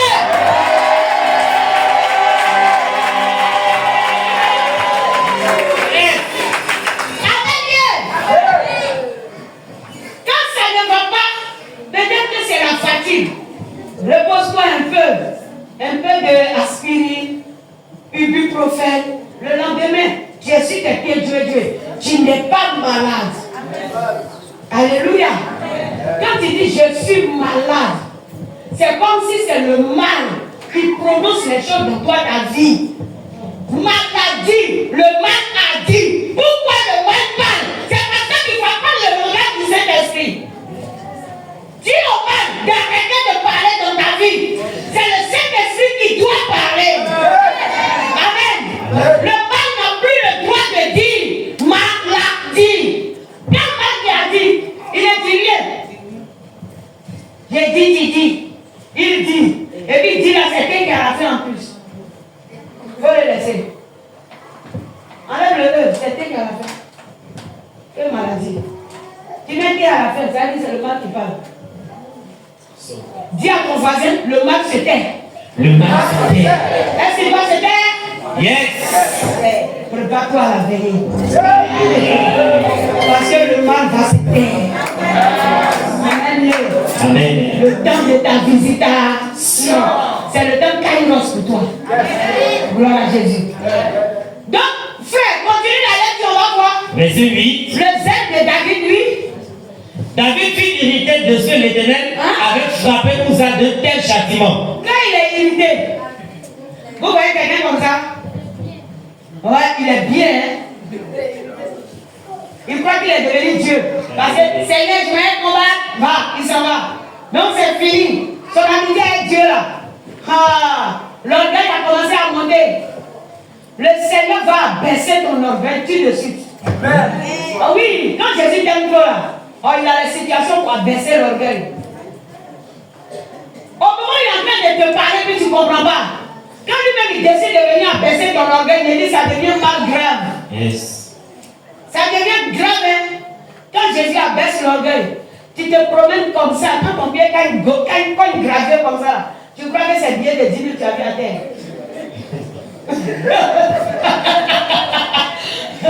tu fais une gravure puis tu penses qu'il y avait bien de 10 000 à terre. Il n'y a rien. Ah, c'est le Seigneur. Il a dit, il va me poser sur toi. De la manière dont tu regardes film et puis tu prends tes éléments, tu me poses là. Il a dit, Jésus, il me pose sur ta vie et puis il est là. Quand il a mis pause là, film là bouge plus haut. Quand il me pose là, ce film là, ça passe. Ça passe pas. Jusqu'à puis il est là, il te guette. Tu n'as pas compris. Il te regarde jusqu'à passer à un temps donné. Tu me poses et puis tu as l'impression que un temps, tu as donné peut-être 30 minutes à la pause. Dès que 30 minutes là passe net, la télévision là commence à marcher du seul. Je dis quand tu n'es pas prêt pour lui, tu réponds que comment tu poses. Tu veux que Dieu me pose? Est-ce que tu veux qu'il me pose? Non. Est-ce qu'il n'y a pas des gens en pause même? Est-ce qu'il n'y a pas de gens en pause? Pardon, dans ton cœur, on dit Seigneur, enlève la pause. Dis Seigneur, je veux obéir. Seigneur, je veux obéir. Il ne faut pas mettre pause. Faut pas mettre pause. Je vais bien tourner le film. Je vais bien tourner le film. Ta vie chrétienne, c'est un film que tu tournes devant Dieu. Et le film là, le scénario, ce n'est pas toi qui l'as monté. C'est Jésus qui a monté son scénario et puis il dit viens tourner le film. Toi tu vas introduire ton action dedans. Il va mettre pause. Pour rien quoi. Il va introduire ton action dedans. Tu connais la vision. Tu ne connais pas la vision, tu vas introduire ton action. Attention. On ne fait pas ça. Alléluia. Amen. David s'est mis en colère. Comme s'il a raison. Mais quand il s'est mis en colère, il a dit quoi? Il voulait plus que l'ange de l'Éternel vienne chez lui, non? N'est-ce pas? Amen. Est-ce qu'ils ont parlé? Non. L'ange de l'Éternel est parti chez Obed-Edom. Directement là-bas. Amen. C'est rien. Obed-Edom a accueilli l'ange de l'Éternel parce que David, ce grand roi, il est fâché. Hey. J'ai dit depuis le départ de l'ange de l'Éternel chez Obed-Edom, tu ne vas pas entendre David que David a fait une autre victoire ou bien il est parti en guerre. David n'est plus allé en guerre. Il est resté là. Pourquoi? Parce que celui qui donne la victoire dans la bataille là, il est en parole avec lui. Il en pose. Ouais. Merci. Jésus a mis pause sur sa vie. David ne comprend rien. Et lorsque j'ai médité la partie, là où j'ai compris, quand l'Éternel a mis pause sur la vie de David, on est venu lui dire, mais roi, c'est au tête des dons là. Ça va bien, c'est gagner là-bas prospérité.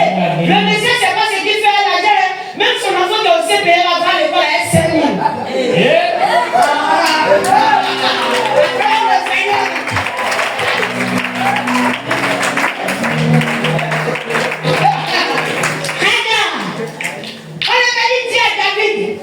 On a vu chez David, ça veut dire qu'ils ont constaté. Vous venez dire à David que ça marche chez Obed-Edom. Et puis lui, ça va le toucher là. C'est qu'il y a quelque chose qui se passe. C'est quelque chose. Le Seigneur lui pose. Jusqu'à on vient. Et puis c'est pas une personne. Vous connaissez l'homme dans son papatoya. Hein? Le roi. Non, il est venu te saluer. C'est comment? La reine même est à côté, on dirait le jour-là n'a pas mangé. La reine n'a pas mangé le jour-là. Tu n'as pas que c'est une jeune femme.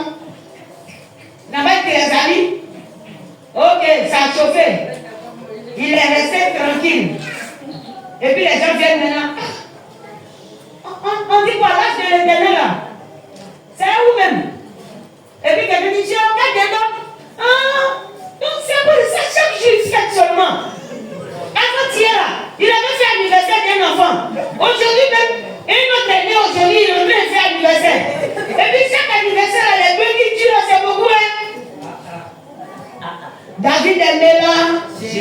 Aïe. On dit voilà, femme qui a mal, il dit, il ne veut pas. Il ne faut pas qu'elle touche les gens. Quelqu'un qui ne parle pas de vous, hein. C'est Dieu qui a mis l'exemple dans ma bouche. Tu dis que je ne veux pas. Ok. Un autre frère dit nulle part, on dit prends. Il prend maintenant. C'est la femme là, la seule est devenue succès dans la maison du frère. Quand tu viens enlever, tu ne peux plus prier, tu es en boule quoi. Et quand ça va. Pour dire que le frère ne t'a rien dit. Tu es jaloux comme ça. Le frère là même. Hé, frère, c'est quel? Tu ne vas pas ce frère là. Depuis il fait ce qu'il donne, il est devenu orgueilleux. Ça va les faire lui avaler à mon frère. On t'avait parlé, tu as revu.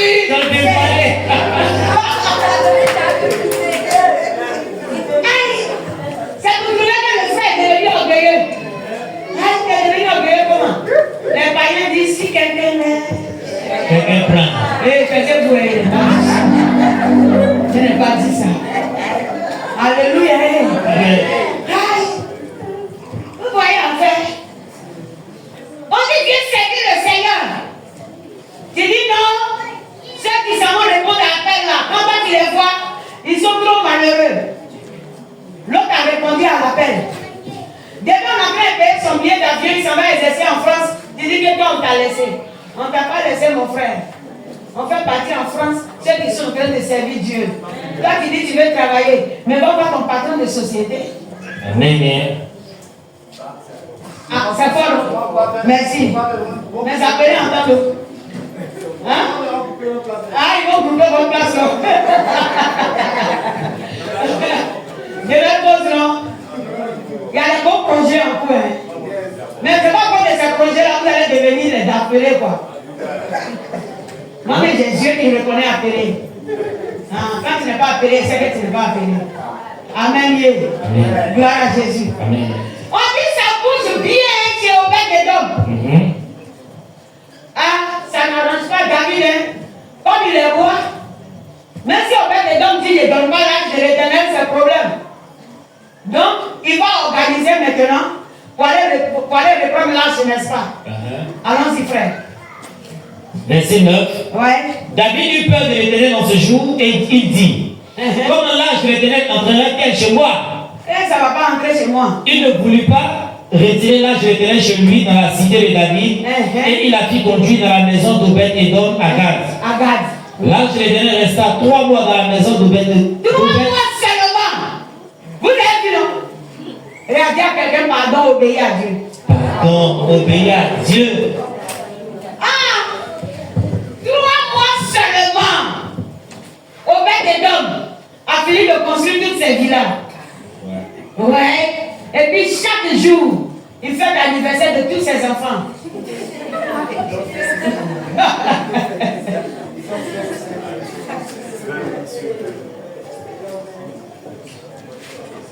Il fait l'anniversaire de son enfant.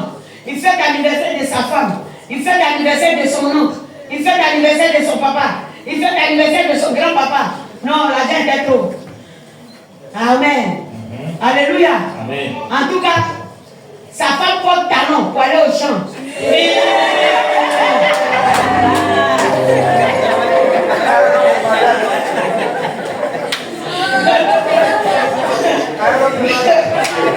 Jésus. Amen. Très important. Amen. Je continue. Amen. Alléluia. Lorsque l'âge de l'Éternel entre chez toi, pour dire que quoi? Lorsque tu acceptes les décisions du Seigneur et que tu déposes le joug que Dieu te confie sur ton épaule, alors le Seigneur lui-même mène tes batailles. Amen. Obed-Edom n'avait plus de problème avec un ennemi. Parce qu'il a chez lui à la maison le Dieu qui combat nos ennemis. Alléluia. Donc c'est un ennemi qui va venir et qui va lui créer problème. Il n'y en avait plus. C'est ce qui le mettait à l'aise. Lorsque moi j'ai commencé le ministère, il y a des choses que le Seigneur m'a dit. Il ne veut pas énumérer les noms. Mais quand j'ai voulu obéir, les hommes se sont plaints. Je n'ai pas écouté l'homme. Si j'avais écouté l'homme aujourd'hui là, on n'avait pas ce temps-là. Je vous assure. Amen. Je n'ai pas écouté l'homme. L'homme a dit. L'homme a parlé, on dirait maladie. Oh, dans mon oreille, l'homme a parlé. Ouais, même des hommes de Dieu se sont levés. Ouais, c'était un temps. Le Seigneur m'a dit, viens au lac. Le Seigneur m'a dit, fais ceci, fais cela. Je ne veux pas énumérer les choses. Mais lorsque je suis en train de parler, certaines personnes savent de quoi je parle. La bataille n'a pas été facile. Pour ceux qui étaient aussi auprès de moi, ils ont senti la bataille aussi de près. Gloire à Jésus. Les Paul, ils ont senti la bataille. N'est-ce pas? Les David ne sont pas là aujourd'hui. Mais ce n'était pas du jeu. Mais j'ai regardé seulement tout ce que le Seigneur a dit. Parce que quand le Seigneur me parlait, il m'a montré une vision et dans la vision, il me disait, ma servante, je sais que tu as déjà lu le livre de Job, mais médite Job. Voilà là où j'avais toute ma confiance. Parce que je sais que malgré la souffrance, Job était sorti de cette situation. Donc je ne disais rien à quelqu'un. J'ai pris le courage de méditer Job.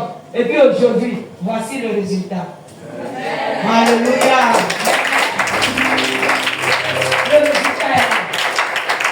Mais chaque fois le Seigneur venait me dire, médite Job. Ce n'était pas facile. Parce que tu médites Job quelquefois, tu comprends ce que l'Éternel dit.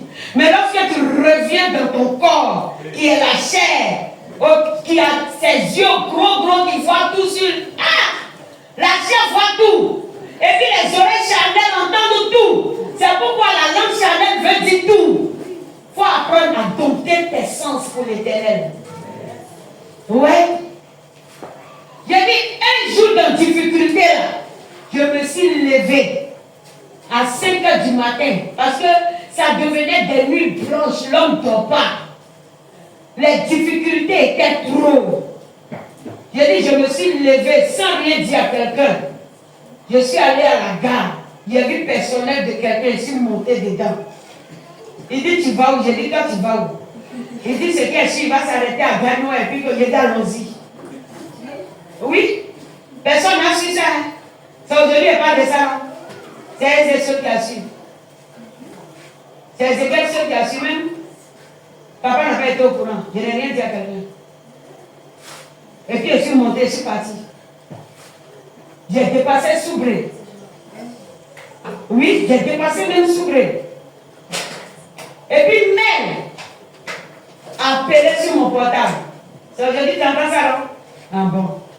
Il n'a rien dit. Parce que tout s'est passé la même journée de ça que quand il a quitté le travail, tu as cru que ouais, j'étais là. J'étais là voir que je suis parti. Personne n'a su. C'est aujourd'hui, j'en parle. Amen.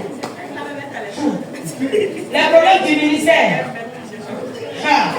Donc tout ce qui vient surcharge la tête. Si ce n'est pas la force de l'Éternel qui peut contenir, ce n'est pas facile. Amen. On vous parle, on donne en même temps les témoignages. Il y a vu Jésus ressuscité des morts par ma main. Mais quand les difficultés viennent, vous pensez que c'est facile pour quelqu'un? Non, ce n'est pas facile. Donc soyez forts. C'est un frère qui était notre ami aux assemblées de Dieu. Il marchait avec mon mari et moi à chaque fois. C'est lui comme ça fait des années. Et puis ce jour-là, quand j'ai ouvert mon portable parce que j'avais mis sur mode avion. Et puis je suis dans la voiture, derrière la voiture du monsieur, mais l'ampoule seulement. Je parle avec le Seigneur, je ne sais pas où je vais. J'ai pris 200 000 francs, j'ai mis sur moi. J'ai dit où je m'arrête. Je dors à l'hôtel et puis je continue. Ils ne vont plus me voir. La personne ne va plus me parler. C'est ce qu'il avait fait. Ah, c'est maintenant qu'il me demande. Ça a duré. C'était au lac là, vous tous étiez là. On n'a pas encore déménagé ici. C'était ici là. Oui. Peut-être c'était en 2020 que j'ai fait ça. 19-20. Ah oui. Et puis, bon, j'ai oublié la date. Même appelé, il a dit, oui, allô. Ah, mon âme casse. Non, j'étais là aujourd'hui. Et puis je me suis rappelé qu'on était aux assemblées de Dieu. Ah, nos concours bibliques. Après les 3 seuls, on était les premiers dans le groupe. Et puis il a commencé à me raconter tous les exploits que je faisais dans la jeunesse. Il dit, je me rappelle, quelle poésie que tu avais fait là. Il y a une poésie là, à bout divin. Oh, quel amour. Il a commencé. Il dit, c'est lui, il sait qu'il pleure même. Il dit, pourquoi à bout divin là. Et puis après, tu as fait un poème qui nous a fait gagner là. Christ est ma vie. Vivons dans l'obscurité totale, envahi par les flammes du mal. Ma vie ne devrait être que fatale sans cristal. Et qui me donnerait la vie? C'était mon poème. Ça c'était mon poème. Il y a fait ça à la jeunesse. Et puis j'avais gagné. Entendant de son trône de gloire cette voix sans foi, le Fils du Créateur descendit. Oh ouais. C'était des compétitions où les gens me soulevaient. Ouais, il dit non. On m'avait surnommé la zélée. Le frère a commencé à me rappeler les ailes passées. J'ai dit au monsieur là, descends-moi ici. Et puis j'ai attendu un autre cas qui partait sur son pédo. Je suis monté et puis je suis revenu.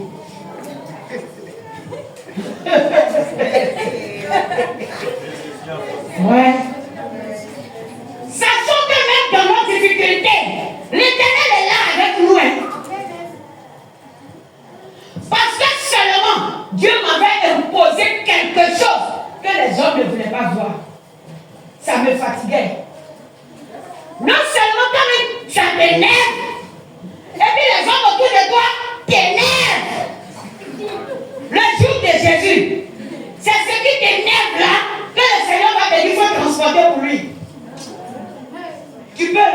peux transporter, acclame le Seigneur parce que tu peux.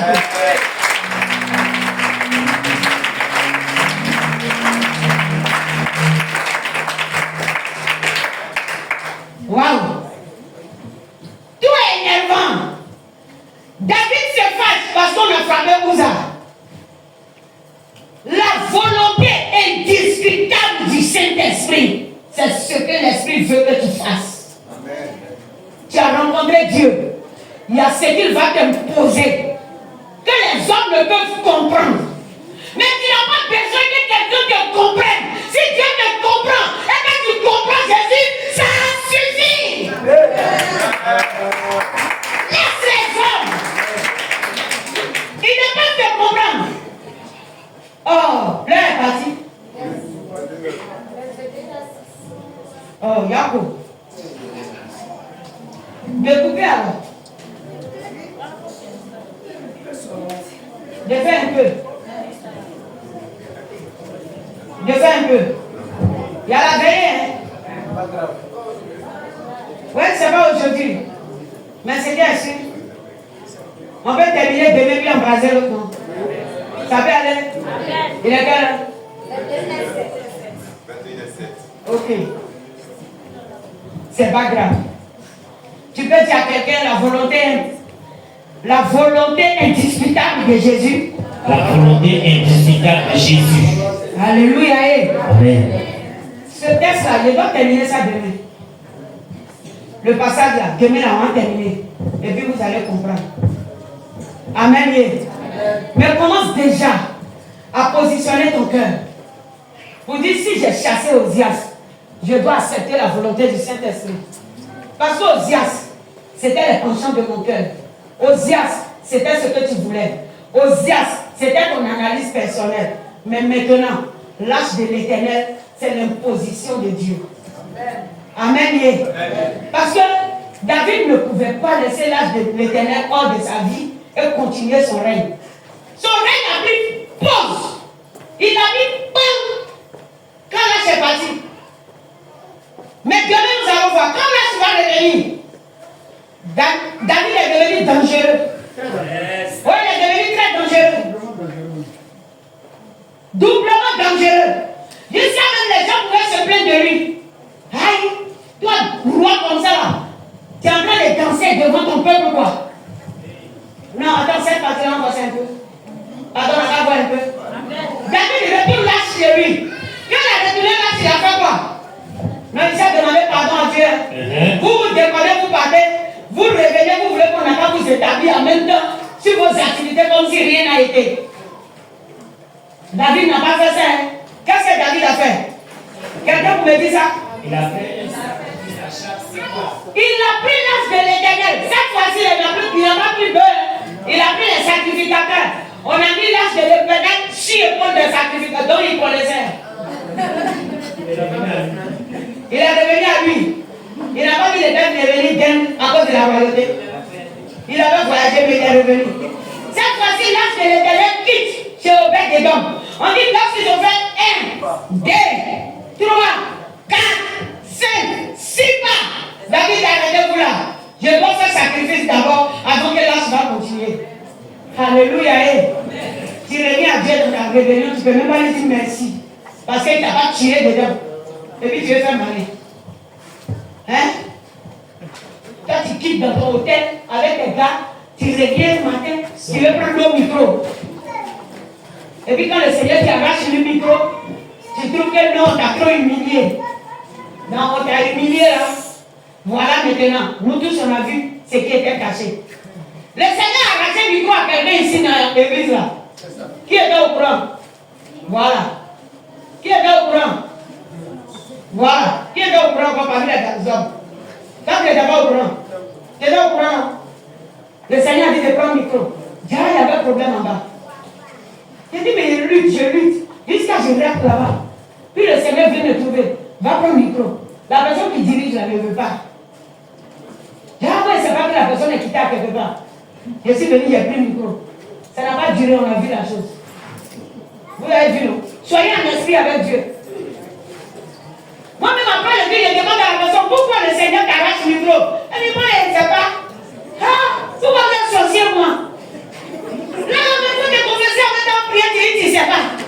Tu ne sais pas, voilà maintenant ce qui se passe. Je ne vais pas dire. Ceux qui savent le problème savent ce qui se passe. Gloire à Jésus. La femme de David se plaît, donc tu danses toi. Toi, un roi comme ça devant les gens. Qu'est-ce qui se passe? Et puis tu danses comme ça. Je dis, Seigneur David a donné comme réponse. Qui connaît la réponse? Pardon, dis-nous la réponse et moi. C'est sûr, ça va s'arrêter. David est devenu fou, il a dansé. Il a même dansé. Bien même, c'est le même chapitre, verset 20. La verset 22. Oui, verset 20 à 23. Okay. Verset 2. Oui. David s'en retourna pour bénir sa maison. Oui. Et Michal, fille de Saïd, sortit à sa rencontre. Oui. Elle dit, quel honneur aujourd'hui pour le roi d'Israël de s'être découvert aux yeux des servantes de ses serviteurs, comme se découvrirait un homme de rien. David répondit à Michal, oui.